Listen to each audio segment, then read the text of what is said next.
शिक्षक भर्ती में रोज ही नए खुलासे हो रहे हैं और अब जो खुलासा हुआ है वो ये बता रहा है कि पेपर लीक ये मतलब पेपर छपने से पहले ही पेपर जो है लीक हो चुका था। फिलहाल अभी इसकी जांच चल रही है। आर्थिक अपराध इकाई यानी कि ईओयू की जांच में ये बात सामने आई है कि साल्वर गिरोह को पेन ड्राइव में परीक्षा के प्रश्न पत्र की सॉफ्ट कॉपी दी गई थी। तो आप यहाँ पर समझ सकते हैं कि जो नकल कराने वाला ये गिरोह है, इसकी जो पहुँच है वो कहाँ तक है। डेफिनेटली ये जो गिरोह है वो बहुत ही अंदर तक पहुँच रखता है। सूत्रों के अनुसार हजारीबाग में छापेमारी के दौरान साल्वर गिरोह के पास मिले प्रश्नपत्र पर बारकोड भी नहीं है। आशंका इससे यही उठती है कि प्रेस में जाने से पहले ही जो पेपर था वो आउट हो चुका था, यानी कि उसकी जो सॉफ्ट कॉपी थी वही आउट हो गई थी।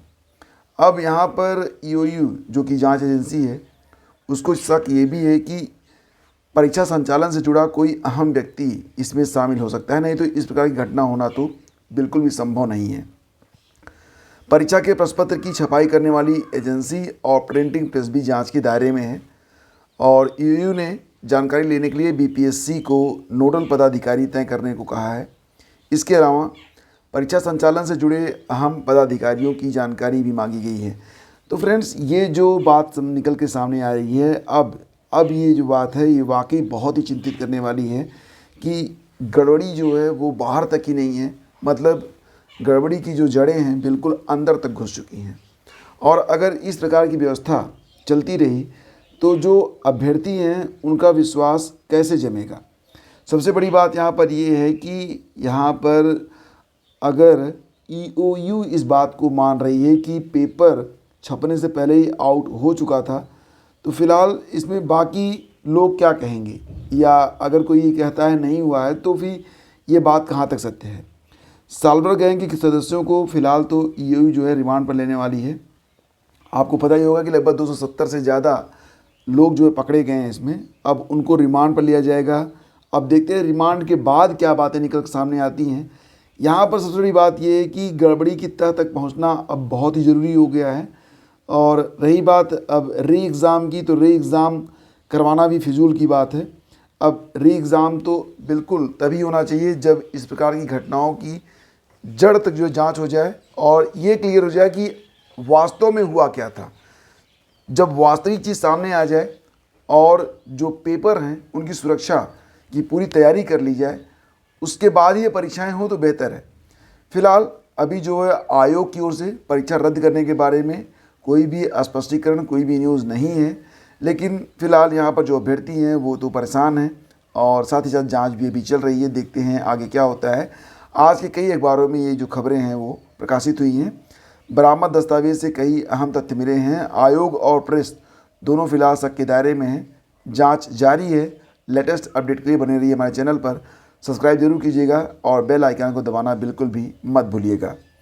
और दोस्तों, बात करें यहाँ पर तो उत्तर प्रदेश शिक्षा सेवा चयन आयोग में फ़िलहाल, जैसा आप लोगों ने कल मैंने आप लोगों को बताया था कि शिक्षा सेवा चयन आयोग ये सक्रिय हो चुका है और जो सदस्य हैं उन्हीं के बीच से किसी को कार्यकारी अध्यक्ष बनाकर कार्यप्रणाली जो है या जो प्रक्रिया है, जो कार्यक्रम है वो शुरू होंगे। लेकिन फ़िलहाल यहाँ पर जो 12 सदस्य हैं उसमें से मात्र 3 लोग ही कल आयोग पहुँचे हैं। और उत्तर प्रदेश माध्यमिक शिक्षा सेवा चयन आयोग बोर्ड के भवन में जो नया आयोग का गठन हुआ है, तो सदस्यों ने भवन और सदस्यों के बैठने के लिए बने कक्षों को देखा, मतलब थोड़ी बहुत इधर उधर घूम टहल कर उन्होंने निरीक्षण किया है।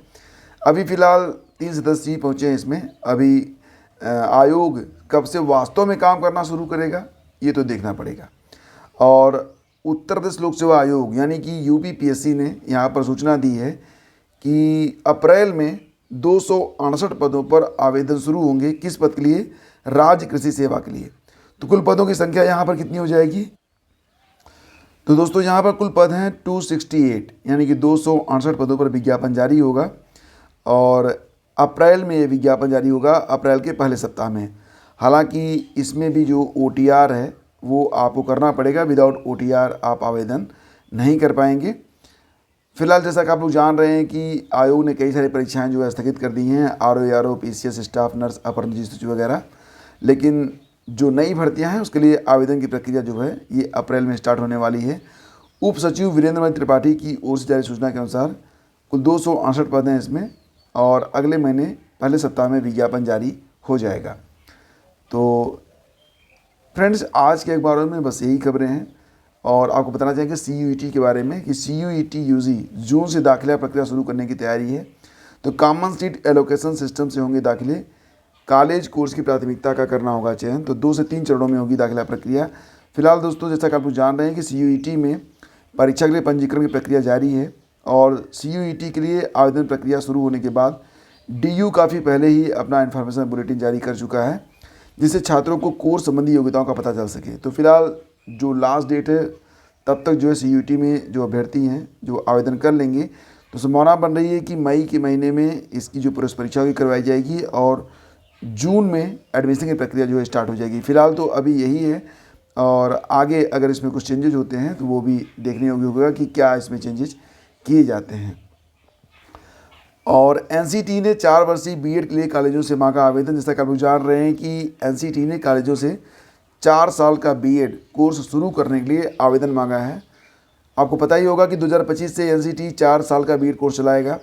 नई शिक्षा नीति के तहत NCT ने BEd कोर्स का प्रारूप बदल दिया है। 4 वर्षीय BEd कोर्स के लिए कॉलेज 31 मई तक आवेदन कर सकते हैं। तो NCT ने आवेदन करने के लिए मानक भी तैयार किए हैं। जिन संस्थानों को NAC ग्रेडिंग मिली होगी वहीं कॉलेज इस कोर्स के लिए आवेदन कर सकेंगे। हालांकि BRABU के 63 में से किसी भी कॉलेज की NAC ग्रेडिंग नहीं हुई है। तो मतलब ये है कि जो NAC ग्रेडिंग करवाए होंगे बस उन्हीं को जो है 4 साल का BEd करवाने के लिए मान्यता दी जाएगी। तो फिलहाल 4 साल का BEd जो है 2025 से स्टार्ट हो रहा है, और ये अंतिम साल है 2 साल के BEd का। और दोस्तों, आपको बताना चाहेंगे कि कस्तूरबा गांधी बालिका विद्यालय में शिक्षक भर्ती के लिए भी फ़िलहाल आवेदन लिए जा रहे हैं। और फिलहाल इसमें जो 25 से 45 साल की उम्र सीमा के अभ्यर्थी हैं वो आवेदन कर सकते हैं। जो फुल टाइम टीचर के लिए यहाँ पर कहा गया है उसमें मैथ और जूलॉजी, बॉटनी, केमिस्ट्री के जो अभ्यर्थी हैं वो आवेदन कर सकते हैं। इसके अलावा पार्ट टाइम में शारीरिक शिक्षा के अलावा कुछ अन्य पद भी हैं। तो ये जो वैकेंसी आई दोस्तों, ये कस्तूरबा गांधी बालिका विद्यालय बस्ती से आई हुई है। आप आवेदन केवल कर सकते हैं, मतलब जो फॉर्म होगा उसको आपको 16 मार्च से लेकर 1 अप्रैल के बीच में भेज देना है। इसमें आपको ना परीक्षा देनी है और ना ही कोई फ़ीस आपकी लगेगी। तो यहाँ पर जो मंथली आपको सैलरी मिलती है वो 22,000 रुपये मिलती है। ठीक है, 22,000 रुपये आपको महीने में मिलेगा। ये एक तरीके से 1 साल की कॉन्ट्रैक्ट बेस भर्ती होती है, लेकिन अगर 22,000 रुपये मिल रहे हैं तो कम नहीं है। अगर आपके पास बिल्कुल भी जॉब नहीं है तो आप यहाँ पर अप्लाई कर सकते हैं। और 16 मार्च से लेकर 1 अप्रैल के बीच में आपका जो एप्लीकेशन है वो कार्यालय जिला बेसिक शिक्षा अधिकारी गांधीनगर बस्ती 272-001 ये एड्रेस है, इस पर आपको भेज देना है स्पीड पोस्ट से या फिर रजिस्टर्ड पोस्ट से। बाकी जो इसका नोटिफिकेशन है, नोटिफिकेशन आपको जो NIC वेबसाइट होती है बस्ती की, उस पर भी देखने को मिल जाएगा। और अगर आपको यहाँ पर पूरा नोटिफिकेशन पढ़ना है तो आप हमारे टेलीग्राम चैनल स्टडी विथ ज्ञान प्रकाश पर आ जाइए, वहाँ पर मैंने नोटिफिकेशन शेयर कर दिया है। तो दोस्तों, ये थी आज की news update. Thank you so much. Please do like and share.